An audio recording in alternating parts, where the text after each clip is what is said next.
This is Miss Israel from Einstein High School. We're going to be looking at Unit 2, Topic 1, Question 28. The graph of two functions, f of x and g of x, are shown below. Okay. I'm just going to highlight here. Remember that this is just function notation, so these are the names of the function f of x and g of x.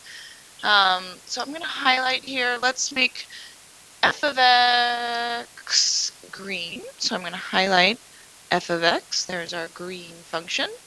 And let's make g of x yellow. So here's g of x. So we have two different functions here, f of x and g of x. Okay.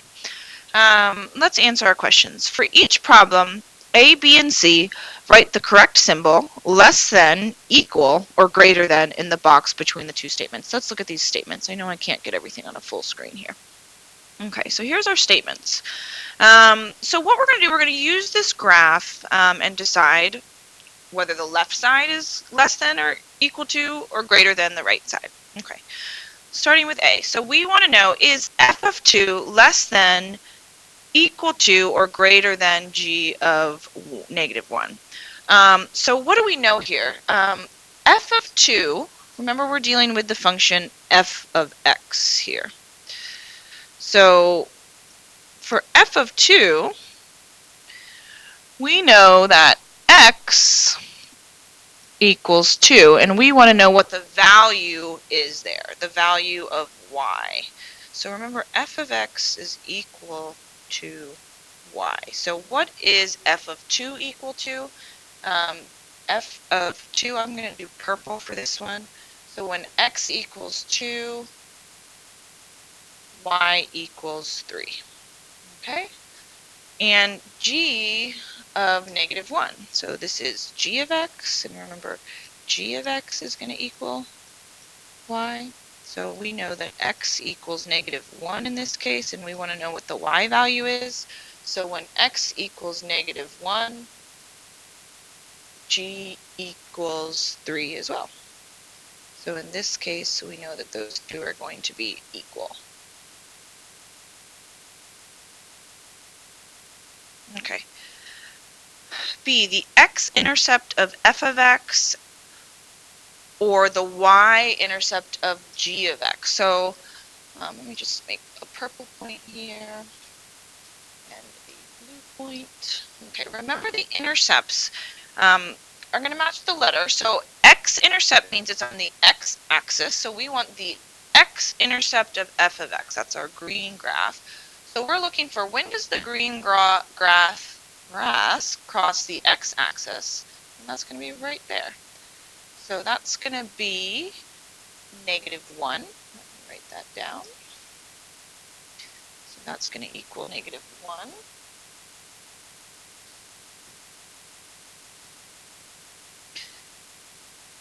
Or the y-intercept of g of x. So the y-intercept is going to fall on the y-axis. So we're looking for when the yellow function, or g of x, hits the y-axis. That's going to occur right there. And that is going to be at a value of 4. So we know that the y-intercept of g of x is 4. Therefore, the x-intercept of f of x is less than the y-intercept of g of x. And part C, we have a couple operations here. This dot means multiply. Okay. What are we multiplying though? We don't know yet. We need to know the values of f of 1 and f of 3. So over here, I'm going to write that out. We want to know what's f of 1. Change to purple here. Oh, I did. Okay, f of 1. And then we want to know f of 3. So let's figure out what the y values are. Remember, we have our x values and we want the y values. All right, so on our green function, we want to know f of 1. So when x equals 1 here, our y value is positive 2. And when f equals 3, 1, 2, 3, our y value is positive 1, 2, 3, 4. And so we're going to multiply those values. We want to know what is 2 times 4, and that's going to equal 8. Okay.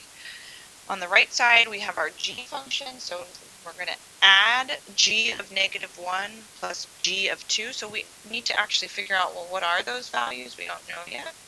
So what's g of 1 and what's g of 2? Let's use the graph. So that's our yellow graph. G of -1, I'm going to go over to -1 and up. We actually already found that one, didn't we? G of -1 is equal to 3. And g of 2, so I'll go over to 2, and that's also 3.